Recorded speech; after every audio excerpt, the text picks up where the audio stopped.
Bien, bienvenue à tous pour cette deuxième partie de la journée qui sera articulée autour d'un total de 5 exposés et coupée par une table ronde et bien sûr une pause café.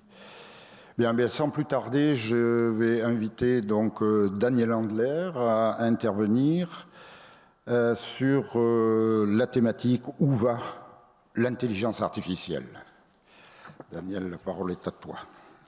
Donc, même principe que ce matin, il n'y a pas de questions à l'issue des interventions. On ramène toutes les questions. Je crois que ce matin, ça a assez bien marché. On ramène toutes les questions au niveau de la table ronde finale. Voilà. Merci. Merci Jean-Paul. Je ne peux pas malheureusement remercier les organisateurs de m'avoir invité, ce serait un peu stupide, mais je veux quand même remercier Jean-Paul Lomont.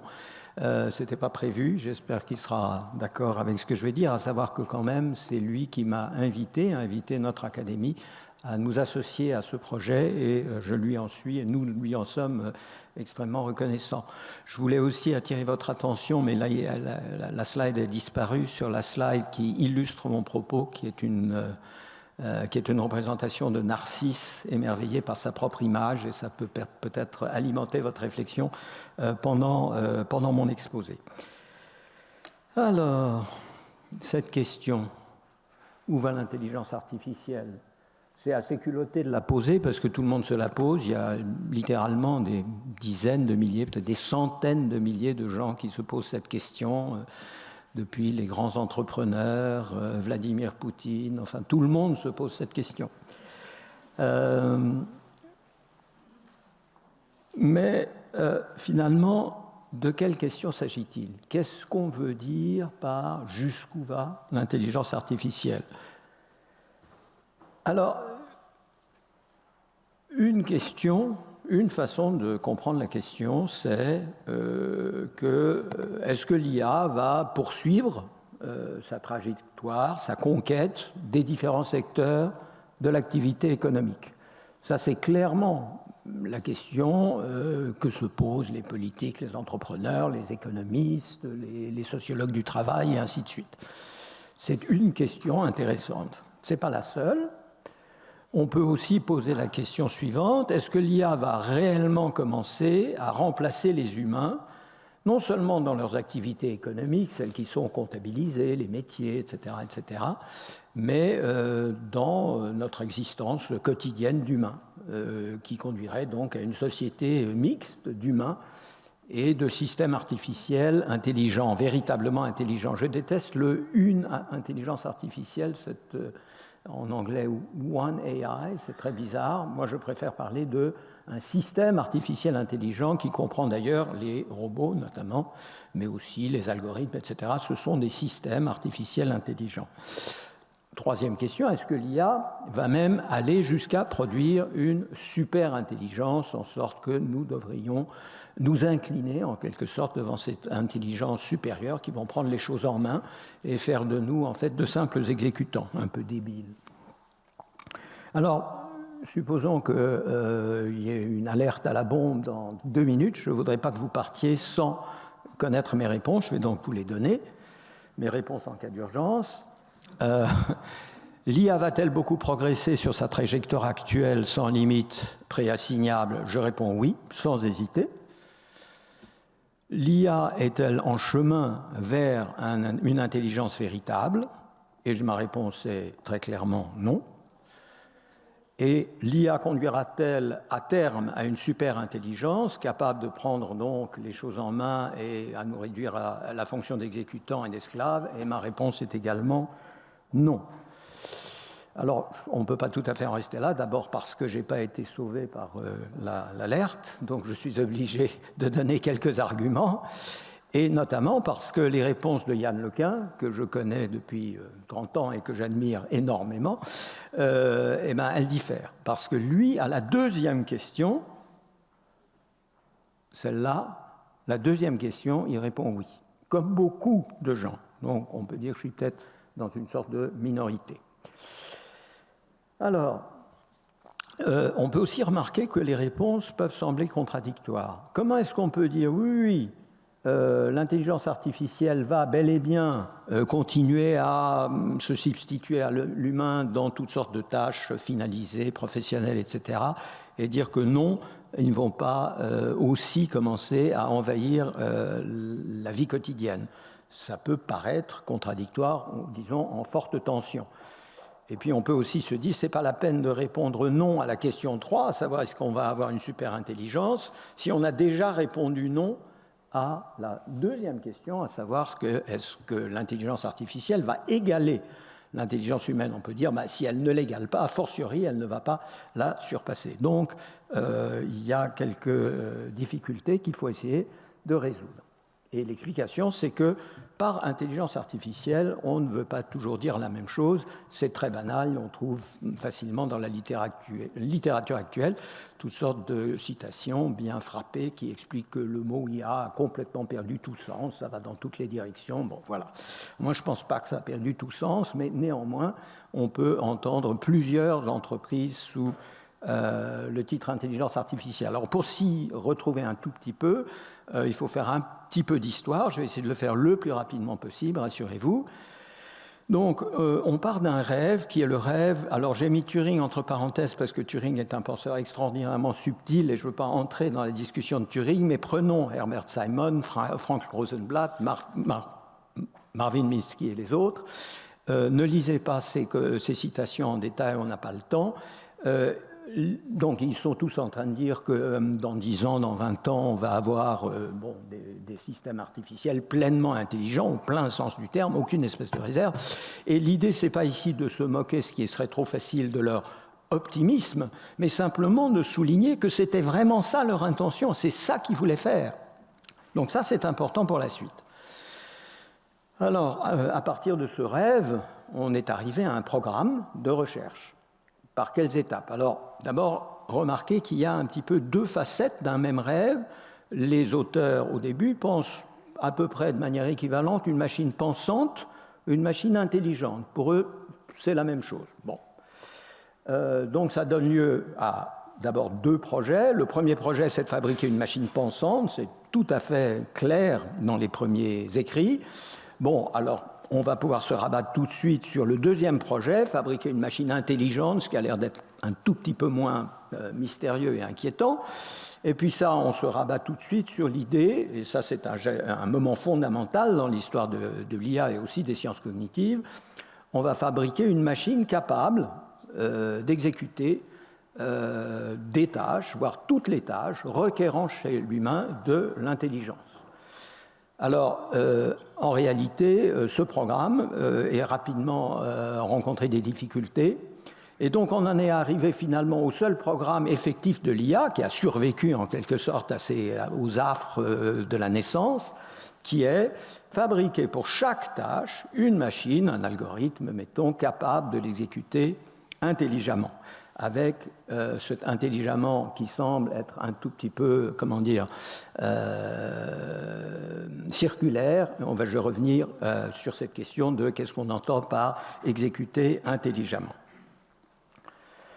Alors, le projet... Ce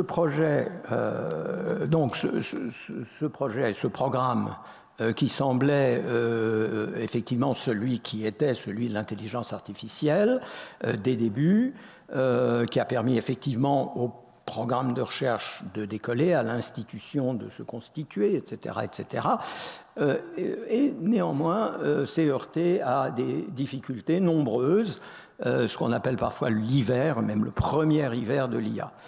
En sorte que l'IA s'est donc enlisée, et elle n'a pas réussi à découvrir les principes de résolution des différents problèmes, c'est-à-dire l'exécution intelligente.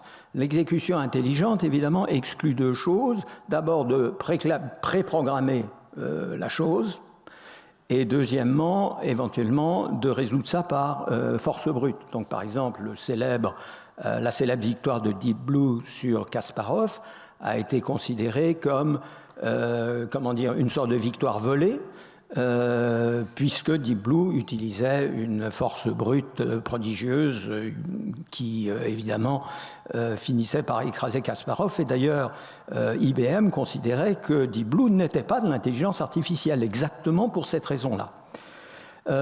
Mais bon, comme on n'y arrivait pas, on est passé par une phase intermédiaire qu'on appelait parfois la phase des systèmes experts, dans lesquels on utilisait en fait l'intelligence humaine, des experts humains. On les interrogeait pour savoir comment ils y arrivaient, et puis on emmagasinait tout ça sous forme de règles d'inférence, et ça nous donnait un système qui reproduisait, un système expert qui reproduisait l'expertise humaine. Mais c'était donc dire qu'on s'autorisait justement à ne pas importer illégalement de l'intelligence humaine, ne pas simplement se contenter de mettre en boîte de l'intelligence humaine. Et donc, à partir de ce moment-là, tout a été permis, y compris d'ignorer complètement la manière humaine de résoudre des problèmes, et y compris, on s'est parfaitement autorisé à précabler toute procédure utile. Donc on en est arrivé à ce que j'appelle le dernier programme, le programme F, qui est automatiser les tâches par tous les moyens disponibles. Alors maintenant, évidemment, le projet A, une machine pensante, une machine intelligente, est loin, il est oublié ou en tout cas mis de côté, et on s'inquiète simplement de tous les moyens disponibles pour automatiser un maximum de tâches. Et donc ma question titre, n'est-ce pas, où va l'intelligence artificielle, devient est-ce que l'IA parviendra à automatiser toutes les tâches? Voici alors qu'intervient le deep learning et, comme on va le voir, le retour du rêve dans le contexte du deep learning. Comment ça marche? Oui, pardon. Qu'est-ce que le deep learning? Comment dire en 15 secondes ce qu'est le deep learning ou apprentissage profond? La plupart d'entre vous le savez très bien. Disons 2-3 choses. D'abord, c'est l'invention qui a permis l'irrésistible ascension de l'intelligence artificielle depuis 20 ans, au point que beaucoup de gens qui débarquent, qui pensent prennent la partie pour le tout et pensent que l'intelligence artificielle, c'est tout simplement l'apprentissage profond. On peut dire aussi que c'est le produit des recherches de Yann Lequin et de quelques autres, et il vous en parlera. On peut aussi dire que c'est l'aboutissement d'une approche très différente de l'approche à laquelle j'ai fait allusion sans en parler vraiment, l'approche des débuts de l'IA historique en quelque sorte, l'IA canal historique si vous voulez. Donc la nouvelle approche, qui est en fait pas si nouvelle que ça, mais qui a progressé sous le boisseau pendant 20 ou 30 ans, est fondée sur 2 grandes idées. La première, c'est que la cognition humaine, il faut entendre ici l'intelligence humaine est produite par le cerveau, et on a donc intérêt à s'inspirer du fonctionnement du cerveau pour concevoir des modèles d'intelligence artificielle. Et la deuxième idée, c'est que la cognition ou l'intelligence est affaire non d'abord d'opérations logiques sur des symboles, mais d'abord une affaire de perception, c'est-à-dire de reconnaissance de patterns.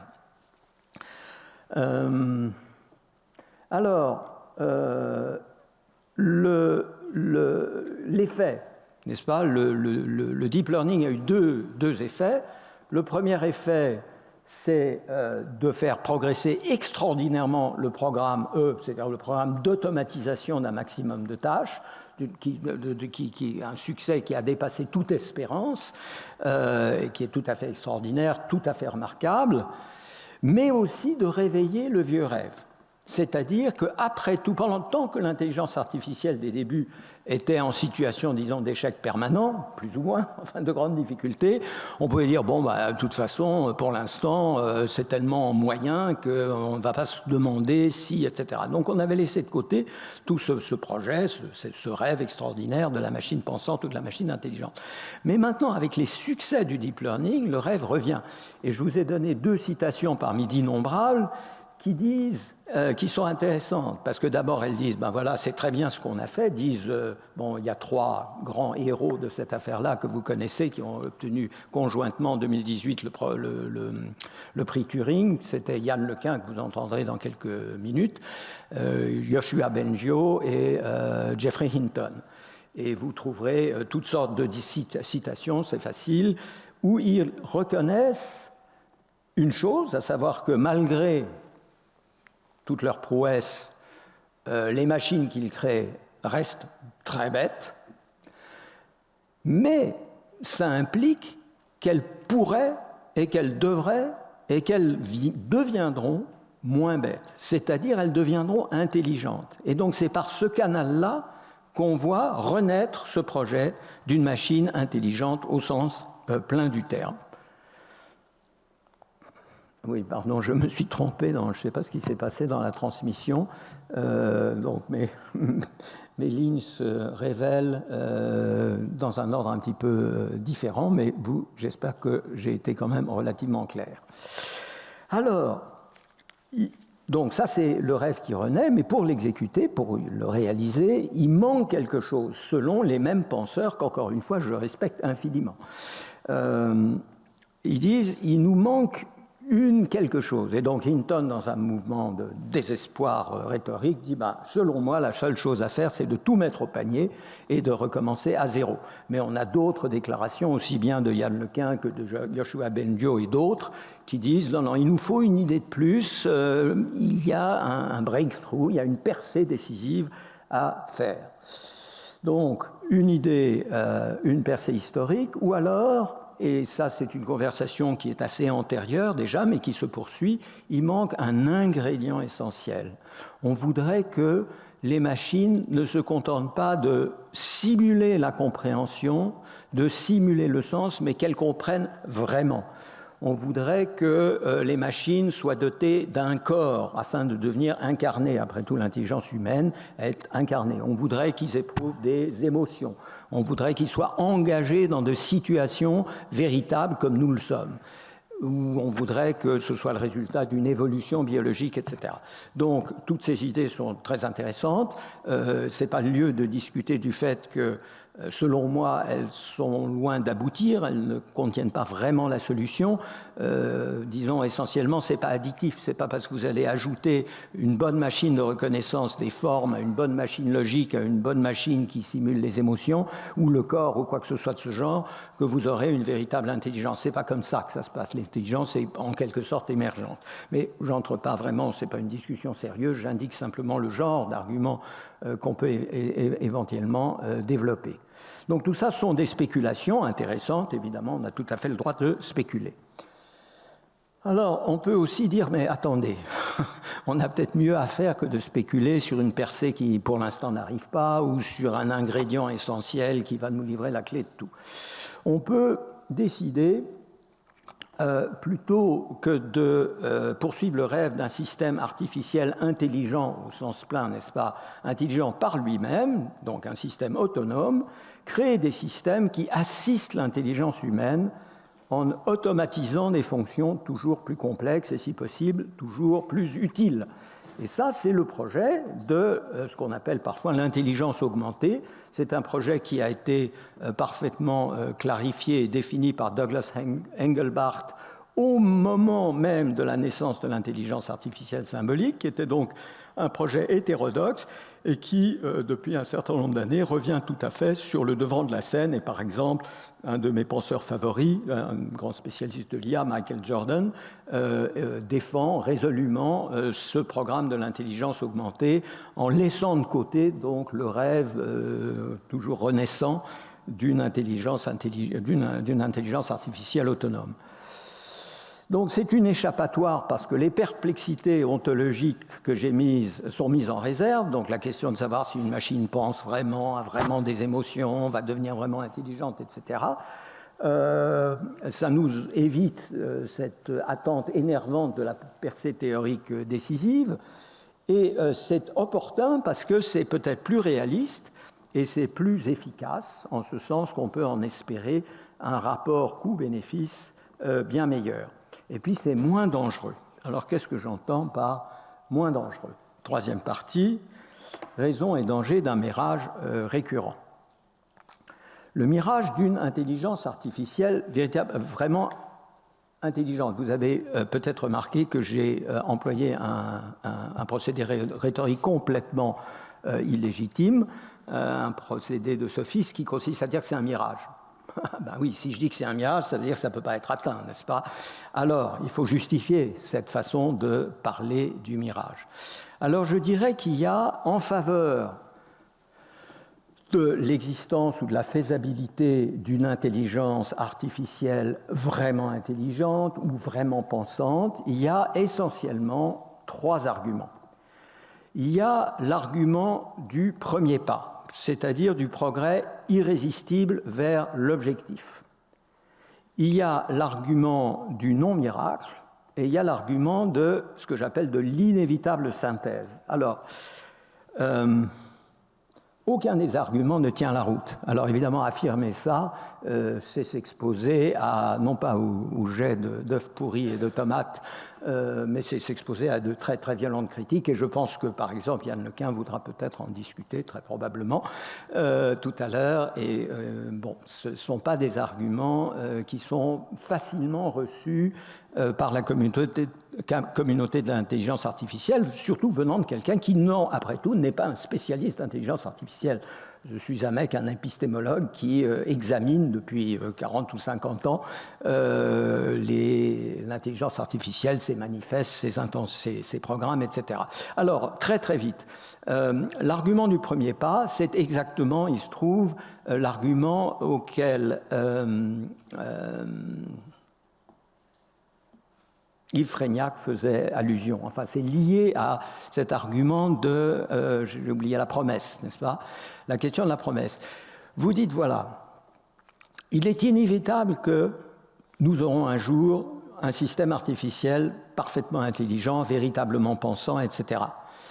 Nous avons ce dispositif qui résout je ne sais quel problème, un problème relatif à la reconnaissance des formes ou qui démontre les 4 premières propositions des Principia de Russell. Bon.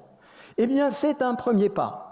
Alors, attendez, pourquoi c'est un premier pas vers cet objectif? Mais cet objectif, il est fatal, il est devant nous. Et ceci est clairement un premier pas vers cet objectif final. Et donc, l'objectif final est d'autant plus justifié qu'on a déjà fait un premier pas.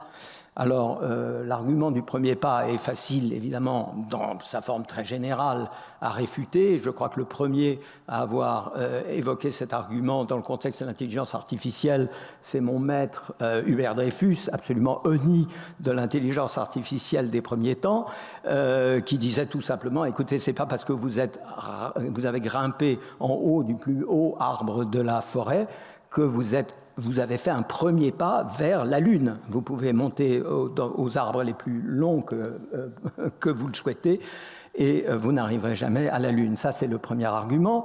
Alors, bien sûr, on ne peut pas en rester là. Il y a discuté beaucoup plus en profondeur de cet argument, mais je pense qu'il ne tient pas la route. L'argument du premier pas ne tient pas la route.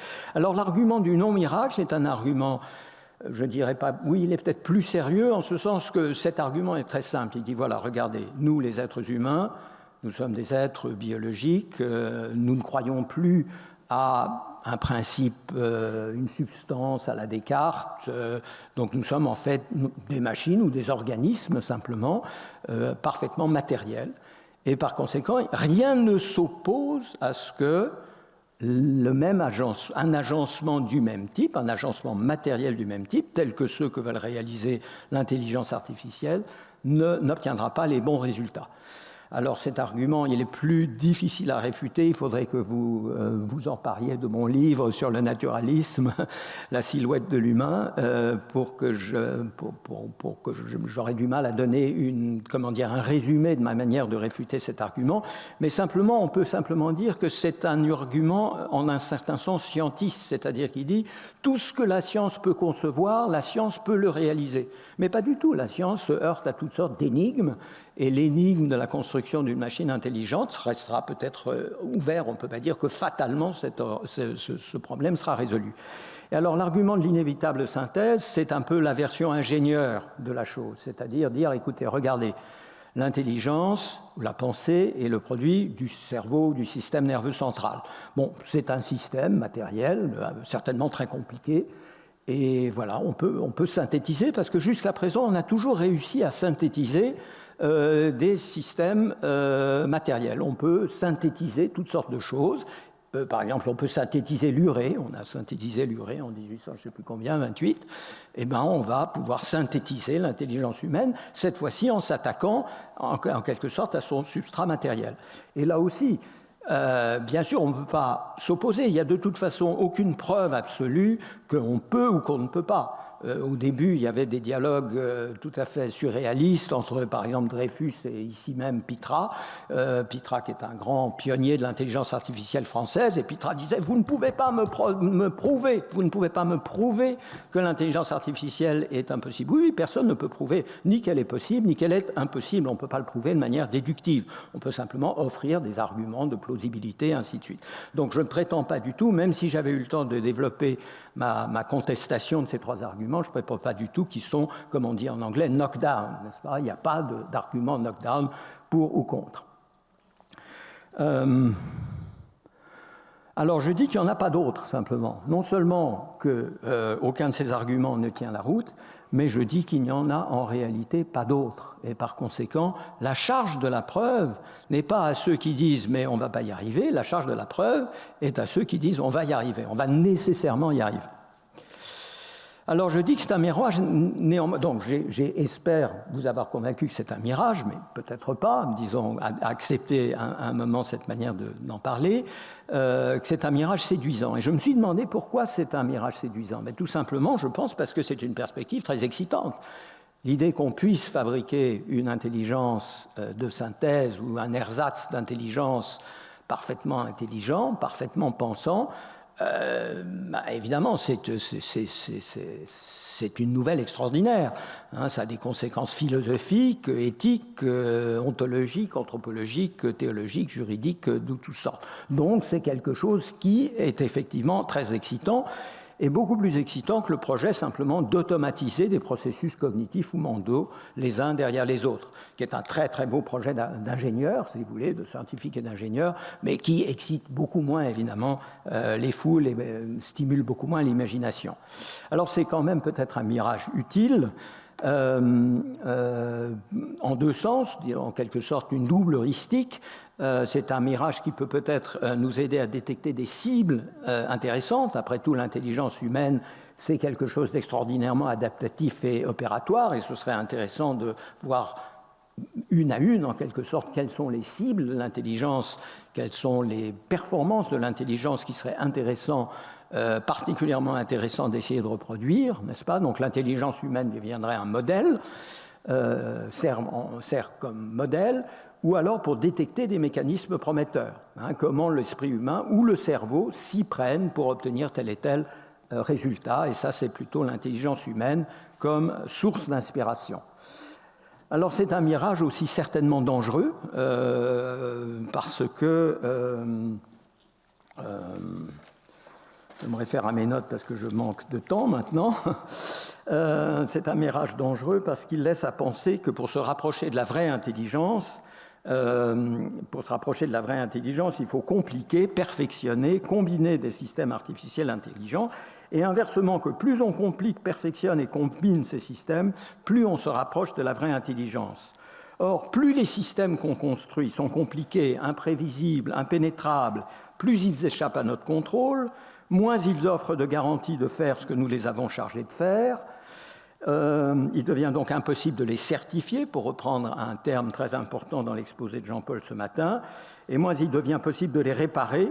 Hein. Or, tout système, il ne faut jamais l'oublier, tout système technique finit par tomber en panne ou dysfonctionner. Alors c'est très difficile à réparer pour deux raisons. Premièrement, parce que si ça se trouve, comme on ne sait plus très bien ce que le système est censé faire, tellement il est devenu compliqué, impénétrable, auto-apprenant, etc., moins on sait ce qu'il est censé faire, est-ce qu'il dysfonctionne vraiment ou est-ce qu'il fonctionne mais pas à notre goût. Et puis ensuite, on ne sait pas comment les réparer parce qu'on ne sait vraiment plus comment. Regardez quand on essaye de réparer Internet, déjà, qui est moins compliqué qu'une machine pensante, on a beaucoup de mal à le faire.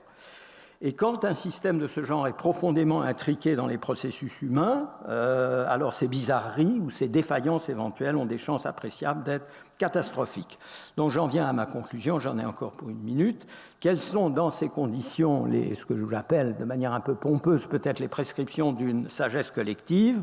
Alors d'abord, je pense il convient, et je crois que la plupart des chercheurs en IA en sont persuadés, il faut canaliser l'IA d'aujourd'hui, d'abord la comprendre et la faire comprendre, y compris dans son potentiel, se rendre compte que ce que fait l'IA aujourd'hui est déjà un miracle, pas le miracle de réaliser une machine pensante et intelligente, mais un miracle néanmoins, c'est pour ça que je l'appelle un modeste miracle, et évidemment dans ses limitations.